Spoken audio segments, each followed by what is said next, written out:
ঠিকাদারি কাজের বরাদ্দ নিয়ে মন্ত্রী বাড়ির সামনে শাসক দলীয় ঠিকাদারের বাড়িতে আক্রমণ। চণ্ডীপুর বিধানসভা কেন্দ্রে মন্ত্রী টিঙ্কু রায়ের বাড়ি থেকে মাত্র 20 মিটার দূরে শাসক দল কর্তৃক শাসক দলের আরেক কর্মীর বাড়িতে গতকাল রাত প্রায় 11:40 নাগাদ আক্রমণ। ঘটনাটি ঘটে শ্রীরামপুর টয় জংশন এলাকায়।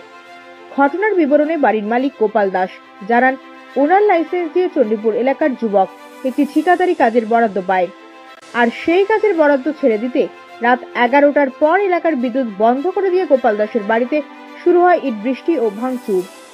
গতকাল গোপাল দাস বাড়িতে না থাকায় ওনার স্ত্রী, পুত্র এবং ওনার পুত্রবধূকে আক্রমণের চেষ্টা করেছে বলে অভিযোগ করেন গোপালবাবু। গোপালবাবু জানান, ওনার স্ত্রী আজ কৈলাসহর থানায় মামলা করবেন।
নামে আমাদের এলাকার কিছু ফুলাবান, বিজেপির কিছু ফুলাবানে আমার নামে 2টা টেন্ডার দিছে, সেটা বানা আমি খাইছি।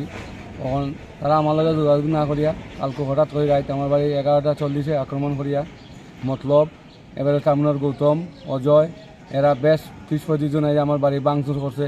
এবং মন্ত্রী বাড়ির সামনে যদি এইরকম ঘটনা হয়ে থাকে তে বাইরের মানুষের কী অবস্থা হইব? ইলেকট্রিক কানেকশন কাটিয়ে আমার বাড়ির মধ্যে ছেলের বউ আছে, ছেলে আছে, আমার বউ আছে, সবাই যে এটাই মানে নাজাল অবস্থা হয়ে লাগছে। এই ধরনের হইলে মানুষ কি বসবাস করতে পারবো? এই ধরনের ঘটনা টিম্পুর কন্যার মন্ত্রীবাড়ি রোড। সকালবেলা আমার বউ গেছিল, মন্ত্রী হয়েছে, ঠিক আছে আমি দেখাইতে আছি। তো মতলব সুকু, টাউনের অজয়, গৌতম এরা আইছে, তার বাবা টেলারে করতে নিজে তারা আইছে না এখানে টাউনের বাসিন্দা। এখান থেকে আইছে 10-12 জন, আর বাকি 5-6 জন আছে আমাদের এখানে। টোটাল 20-25 জন আছে টোটাল মিলিয়ে। এখানে রাত্রে তো আমরা জানি যে পুলিশ পুলিশ তারা সকাল অজয় আর ওই গৌত সরাই দিচ্ছে। পুলিশ 6 জন আছিল, তারা ভিতর রিফারে নিয়ে তারা আগে দিচ্ছে।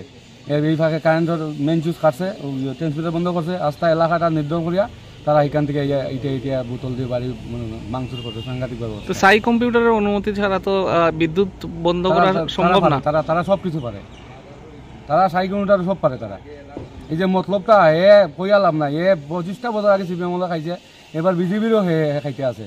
শুধু হিসে গতন দিয়েছেন আমাদের কোর্টারে আছেন একজন কন্দদা, খুব ভালো মানুষ, টাইম দিয়েও মানে হুমকি দিয়া পাইয়া পরের দিন তারা কাজ দিলে ডরাইয়া মানুষের বাড়িঘর ভাঙ্গা টাঙ্গার লাগে সারা রাতকু, কার ঘর চুরি, কার ঘর ভাঙ্গা, সিলিন্ডার চুরি করতে সারা জীবন গেল সিলিন্ডার চুরি করতে করতে। এই যে আমাদের শ্রীরামপুর যেত এত সব পুলামান আছে বিজেপির, কিন্তু এই তার মতন অসভ্য আর এটা সুখু একটা।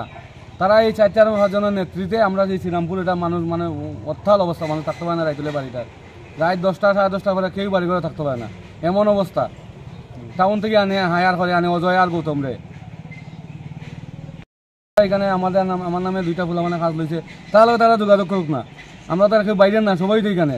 কিন্তু রাত হঠাৎ করিয়া আমার গিয়া তারা গাড়ি লিয়া গিয়া টাউনে টুকায়, ডালিয়া টুকায়, অমুক টুকায়, কয় আইসি ন যেটা টেন্ডার দিছে বিজেপির ফুলামান, তারাও তো শাসক দল হয়ে তারা কইছে ঠিক আছে আমরা টেন্ডার আমাদের কথা কো, টেন্ডারের কথা হয় না, তাই না লাইসেন্সটা আমরা নিছি। তারা রাত হঠাৎ করে রাত 11:40 পুলিশ 4 জন আছে, ঠিক আছে সরাইছে। এখান থেকে গৌতমে সরাই দিছে, ওদের সরাই দিছে, সরাই আমার ভাই যা আক্রমণ দেখেন আপনারা দেখেন নিজে, আপনারা মিডিয়া ভাই হল আপনারা দেখেন অবস্থা, আমার বাড়ি কী অবস্থা করছে। বর্তমানে শাসক দল এই দলে।